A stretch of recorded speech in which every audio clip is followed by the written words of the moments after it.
السلام علیکم ناظرین، پروگرام میں آپ کو خوش آمدید کہتے ہیں۔ آج 5 جون ہے 2025 جمعرات کا دن۔ لاہور سے چودھری غلام حسین صاحب اور اسلام آباد اسٹوڈیوز میں حسن ایوب میرے ساتھ موجود ہیں۔ آج ناظرین ایک کیس لگا ہوا تھا اسلام آباد ہائی کورٹ کے اندر، جس کے حوالے سے پیشین گوئیاں کی جا رہی تھی کہ as a pattern chief Pakistan Tehreek Insaf اور ان کی زوجہ محترمہ جو ہیں وہ عید شاید گھر گزاریں۔ کیس جو ہے اب 11 جون تک پڑ گیا، دوبارہ اس کی ہیئرنگ ہوگی۔ اس حوالے سے کیا کچھ آج کورٹ میں ڈسکس ہوا اس کے اوپر بات کریں گے۔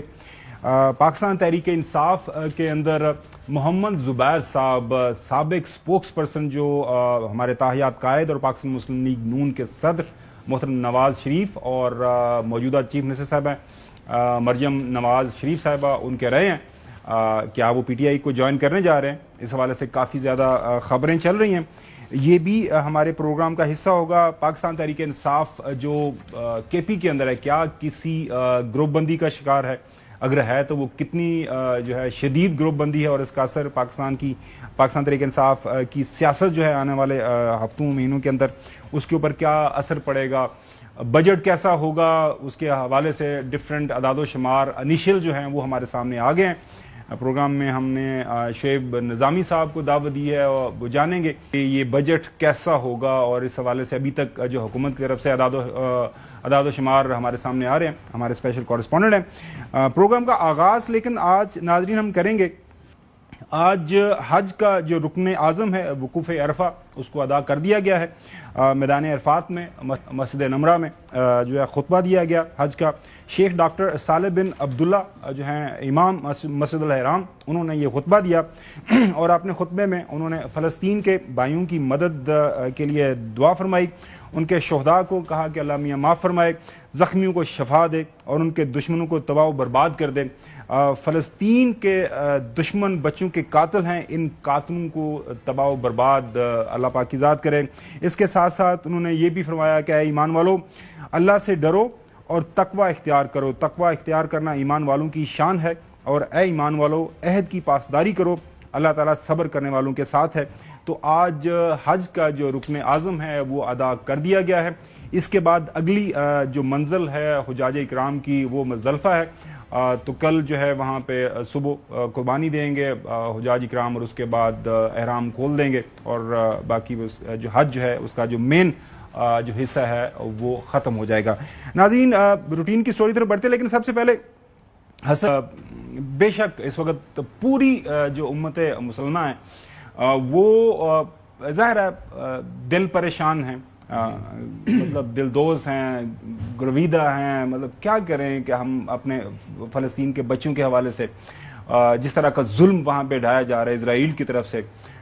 وہ امام خمینی جنہیں ان کا ایک جو قول ایک جانا جاتا ہے، جس کو ہم پڑھتے بھی رہے ہیں کہ اتنے مسلمان ملک پوری دنیا کے اندر موجود ہیں 57 کے قریب، کو ایک ایک بالٹی پانی جو ہے وہ ملا کے اگر ڈالیں تو اسرائیل جو ہے وہ غرق ہو جائے، لیکن وہ اتحاد ہمیں دیکھنے کو نہیں ملتا۔ تو دعا بے شک ہر حج کے موقع کے اوپر ہوتی ہے، اور تمام جو مسلمان ہیں پوری دنیا کے اندر وہ بالکل ان کے دل دھڑک رہے ہیں اپنے غزہ کے بہنوں بھائیوں کے ساتھ، لیکن دعا کے ساتھ ساتھ دعا کی ضرورت ہے۔ جی دیکھیں نا، آج بھی وہ ہوا کہ ویٹو ہوگی، جو ایک قرارداد پیش ہوئی یونائٹڈ نیشن میں، اور امریکہ نے اس کو ویٹو کر دیا۔ تو جب ویٹو ہو جائیں اس طرح کی چیز، تو پھر آپ دیکھیں نا کہ آپ مذمتی قرارداد بھی اس طریقے سے منظور نہیں کرا سکتے یو این جی اے سے۔ یہ اب یہ دیکھ لیں کہ یہ پوزیشن ہے جو ہمارے امام شیخ صالح بن عبداللہ ہے، انہوں نے تو بالکل اپنا فرض ادا کیا، انہوں نے اللہ تعالیٰ کے حضور جو ہے وہ ہاتھ پھیلائے اور اپنے مسلمان بھائیوں کے لیے ان کی مشکلات دور کرنے کے لیے دعا کی، اور دعا میں بڑی طاقت ہے۔ تو انشاءاللہ تعالیٰ مجھے تو یہ اللہ تعالیٰ سے امید ہے کہ یہ جلد یا بدیر جب بھی، لیکن انشاءاللہ یہ انصاف بھی ملے گا، اور جو ظالم ہیں وہ دنیا میں نشان عبرت بنیں گے۔ تقوی اختیار کرنا جو ہے وہ یقینی طور پر ضروری ہے، اور جو عہد کے حوالے سے انہوں نے بات کی کہ عہد کی پاسداری بھی کرے، تو ہم نے یہ وہ چیزیں چھوڑ دی ہیں نا۔ بات اگر ان کا پورا خطبہ سنیں تو تقوی ہم نے چھوڑ دیا، ہم اپنی بات پر قائم نہیں رہتے، ہم نے اصل میں کھوٹ آ گیا ہے مسلمان میں۔ اگر مسلمان میں کھوٹ نہ ہو تو پھر دنیا کی کوئی طاقت مسلمان کو اور اسلام کو ہرا نہیں سکتی۔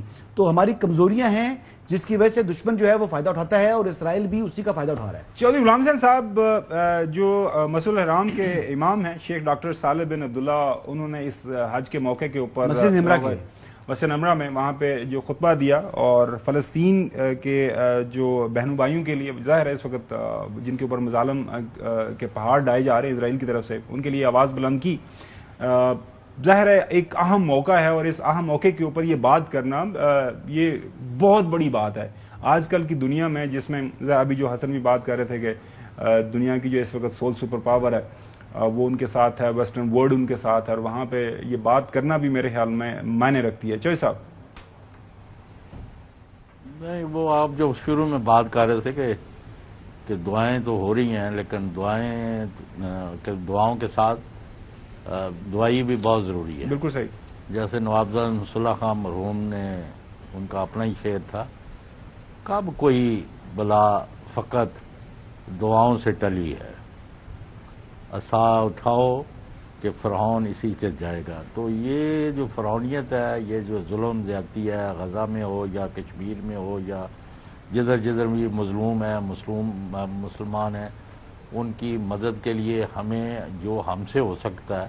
خاور صاحب، آپ اور میں جس درجے پر بیٹھ کے ہیں نا، اللہ کے فضل سے، ہمیں تو اگر سارا وقت بھی سجدے میں پڑھ کے شکر کرے اللہ کا تو کم ہے. بے شک اس میں آپ ان کا سوچے جن کے 2 وقت روٹی نہیں پوری ہو رہی، اور ان کا سوچے جن کے چھوٹے چھوٹے معصوم بچے جو ہیں وہ ذبح کیے جا رہے ہیں.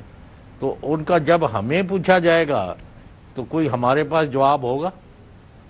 بے شک اس وقت جو OIC ہے، اس وقت 57 جو مسلم ممالک ہیں، ان کے پاس ظاہر ہے تمام ویر ودل ہے، دولت ہے، طاقت ہے، لیکن دنیا کا نظام ناظرین آپ کے سامنے ہے. بالکل چوہدری صاحب نے صحیح بات کی کہ ہمیں دعا کے ساتھ ساتھ دعا کرنے کی ضرورت ہے، اور ہم امید کرتے ہیں، دعا کرتے ہیں ہم بھی کہ جو انٹرنیشنل ورلڈ کے اندر، پالیٹکس کے اندر جو OIC ہے اور مسلمان ملک ہیں، وہ ان کے درمیان اتحاد پیدا ہو اور وہ اپنا ایک افیکٹو کردار ادا کریں. میں ایک بات اور کرنا چاہوں گا. جی پلیز. اگر آپ اجازت دیں تو دیکھیں، یہ حج جو ہے وہ ایک بڑا اہم دن ہوتا ہے، مسلمانوں کا سب سے بڑا اکٹھ ہوتا ہے. اس اکٹھ میں جو دعائیں ہوتی ہیں، یہ اللہ تعالیٰ کی جو ہے وہ رحمت نازل ہو رہی ہوتی ہے اس وقت اس اجتماع کے اوپر. تو وہ جب یک زباں ہو کر اللہ کے حضور دعا کریں گے تو میں دعا کی طاقت ضرور ہے، لیکن دعا کی بھی بہت طاقت ہے. دعا سے زیادہ پھر اسباب، اللہ کا حکم اگر ہو جائے گا تو انشاءاللہ پھر اسباب از خود بنیں گے، اور انشاءاللہ جہاں سے انسان کو یقین نہیں ہوتا وہاں سے پھر اللہ اسباب پیدا کرتا ہے. تو انشاءاللہ میرا تو ایمان ہے، ایک تو اللہ تعالیٰ کے حضور یہ دعا ہے کہ ہمیں دوبارہ حج کا موقع ملے، حج کرنے کا دل بھی کرتا ہے. اور دوسرا یہ ہے کہ یہ جو ہمارے بھائی ہیں فلسطین میں جو غزہ کی اسٹرپ کے اوپر، ان کے لیے بھی عملی طور پر کچھ کرنے کی ہمیں توفیق عطا فرمائے، یا اللہ کو مدد فرمائے، ایسے اسباب پیدا فرمائے کہ ہم اپنے ہاتھوں سے، اپنے اعمال سے، اپنے طریقہ کار سے ان کی مدد کر سکیں. بے شک ناظرین، اگلی سٹوری پھر بڑھتے ہیں. جون کا مہینہ شروع ہو چکا ہوا ہے ناظرین، آج 5 جون ہے، اور جون ظاہر ہے پاکستان کا جو ہمارا فائنینشیل ایئر ہے، بجٹ پیش ہوتا ہے اور تخمینے لگائے جاتے ہیں اگلے سال کتنا بجٹ، کتنا ٹیکس کٹا ہوگا، کتنے پیسے لگے ڈیولپمنٹ کے اوپر لگیں گے، کتنا صوبے اس کے اندر کنٹریبیوٹ کریں گے، صوبوں کو کتنا پیسہ ملے گا. پاکستان کے اوپر ظاہر ہے IMF کی شرائط اس وقت نازل ہیں، وہ ہماری مجبوری ہے، کیا کریں، اس سے ہم باہر نہیں نکل سکتے. اسی کے اندر رہتے ہوئے ہم نے بجٹ کی تیاری کرنی ہے. شعیب نظامی ہمارے نمائندہ خصوصی ہمارے ساتھ موجود ہیں. ایک تو یہ ابھی تک جو لے آؤٹ ہے شعیب، میں آپ کی سٹوری دیکھ رہا تھا، وہ 17 جو ہے 8 ٹریلین کا جو ہے روپے کا یہ بجٹ ہے. اس کے اندر پھر کوئی اس وقت ڈیولپمنٹ کے اوپر کم پیسے لگائے جائیں گے. اسی طرح سارا جو ہے 6,632 ارب روپے کا ہے. تو بجٹ کو اگر یہ میں آپ سے جاننا چاہوں کہ حکومت کی جیب میں کتنے پیسے ہوں گے اگلے 1 سال کے دوران جس کو وہ عام لوگوں کے اوپر لگائے گی، ان کی ڈیولپمنٹ، سڑکوں کے اوپر پل بنیں گے، صحت، ہیلتھ، جو ظاہر ہے صوبوں کو بھی پیسہ جائے گا. جی تقریباً 1100 ارب روپے جو وفاق خرچ کرے گی ترقیاتی منصوبوں کے اوپر، اور اس میں جو سب سے بڑا پورشن ہے وہ NHA کا ہے. تقریباً 303 ارب روپے NHA کو روڈز کی تعمیر کے لیے دی جائیں گے، اور جس میں سب سے بڑا حصہ ہے وہ N25 جو روڈ ہے